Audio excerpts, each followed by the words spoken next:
आशा करती हूँ सब अच्छे होंगे, स्वस्थ होंगे। आज की जो वीडियो है ये है तंत्र साधना। तंत्र साधना पर आधारित कुछ जानकारी मैं आप लोगों के साथ साझा करूंगी, क्योंकि इससे रिलेटेड कई प्रश्न मुझे आते रहते हैं, कई सवाल पूछे जाते हैं साधकों द्वारा। तो जितना भी मुझे गुरु कृपा से जानकारी है सब मैं आप लोगों के साथ शेयर करूंगी। वीडियो को अंत तक ध्यान से सुनिएगा, क्योंकि अगर आप इसे स्किप करके सुनते हैं तो ये आपके लिए कोई मददगार साबित नहीं हो सकती है। तंत्र साधना या तंत्र विद्या का नाम सुनकर हम सभी भयभीत हो जाते हैं। सभी के मन में न जाने कितने प्रकार के भय उत्पन्न हो जाते हैं।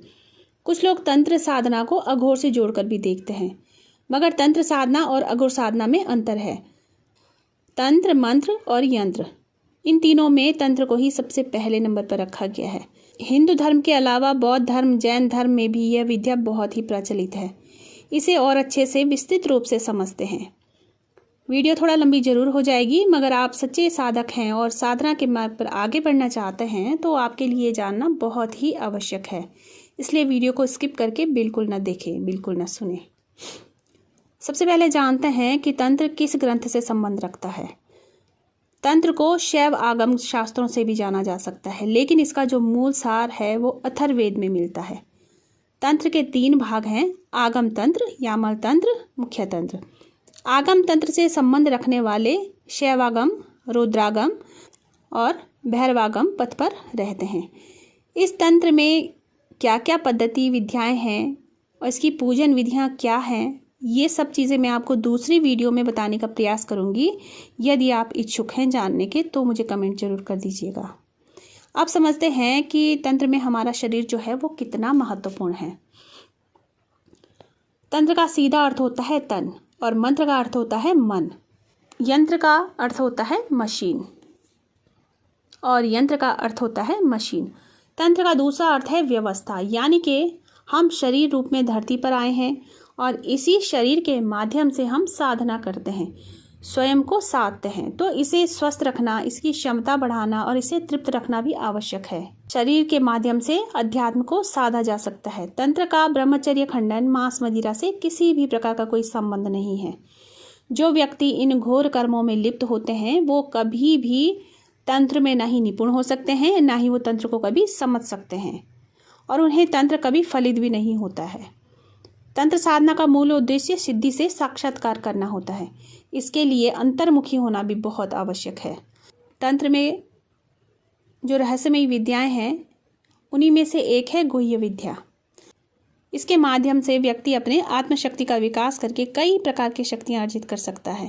तंत्र से सम्मोहन, त्राटक, त्रिकाल, इंद्रजाल, प्राण विद्या, परा अपरा सभी विधियां कार्य करती हैं और इसी से वशीकरण, मोहन, विद्वेषण, उच्चाटन, स्तंभन क्रियाएं भी की जाती हैं।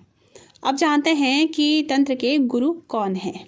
तंत्र के जन्मदाता भगवान शंकर को माना जाता है और इनके बाद भगवान शंकर से ज्ञान प्राप्त कर भगवान दत्तात्रेय हुए। फिर सिद्ध, योगी, शाक्त, नाथ परंपरा प्रचलित हुई। गुरु वशिष्ठ, पिप्लादि, परशुराम, नारद, शुक, सनक, सनंदन, सनत कुमार, भैरवी, भैरव, काली इस साधना के ही उपासक रहे हैं। अब बात करते हैं इसकी तांत्रिक साधना के बारे में। तांत्रिक साधना के मुख्यतः 3 मार्ग होते हैं: वाम मार्ग, दक्षिण मार्ग और मध्यम मार्ग। मुख्यतः 2 प्रकार के ही मार्ग प्रचलित हैं, वाम मार्ग और दक्षिण मार्ग। वाम मार्ग की साधना जो होती है ये बहुत ही कठिन होती है। अब अधूरी जानकारी और केवल 1-2 किताबें पढ़कर कभी भी तंत्र साधना नहीं करनी चाहिए और किसी का बुरा करने के विचार से भी कभी यह मार्ग न चुने। इसके परिणाम तो बहुत भयानक होते हैं, परिणाम इसके दूरगामी होते हैं, लेकिन बहुत ही असहनीय होते हैं। जब तक आपका जनहित का ध्येय स्पष्ट न हो तब तक यह मार्ग बिल्कुल भी न चुने। इस विषय में अगर आपको आगे जानकारी चाहिए, आप इच्छुक हैं जानने के, तो इसी वीडियो के नीचे आप कमेंट कर सकते हैं। आपकी इच्छा अनुसार, आपकी आवश्यकता के अनुसार जितना मुझे ज्ञान होगा मैं वीडियो आपके लिए ज़रूर बना करके अपलोड कर दूंगी। तो आशा करती हूँ जानकारी आपको अच्छी लगी होगी, और अगर जानकारी अच्छी लगी है तो लाइक भी कर दीजिए और वीडियो को आगे शेयर भी कर दीजिएगा। और अगर पहली बार आप इस वीडियो के माध्यम से मुझे जान रहे हैं, मुझे सुन रहे हैं, तो सब्सक्राइब ज़रूर कीजिए, चैनल को और लाइक भी ज़रूर कीजिए और शेयर भी ज़रूर कीजिए। और जिस समय आप सब्सक्राइब करें तो बेल और ऑल का ऑप्शन ना भूलें, क्योंकि ये दोनों चीज़ें जब आप कंप्लीट कर दोगे तभी मेरी वीडियो की नोटिफिकेशन आप तक पहुंचेगी। तो जय माता दी सभी को। हर हर महादेव। जय माँ काली। मैया रानी सदैव आपकी मनोकामनाएं पूर्ण करती रहे और सदैव आपको संकटों से दूर रखे, कष्टों से बचाए रखे।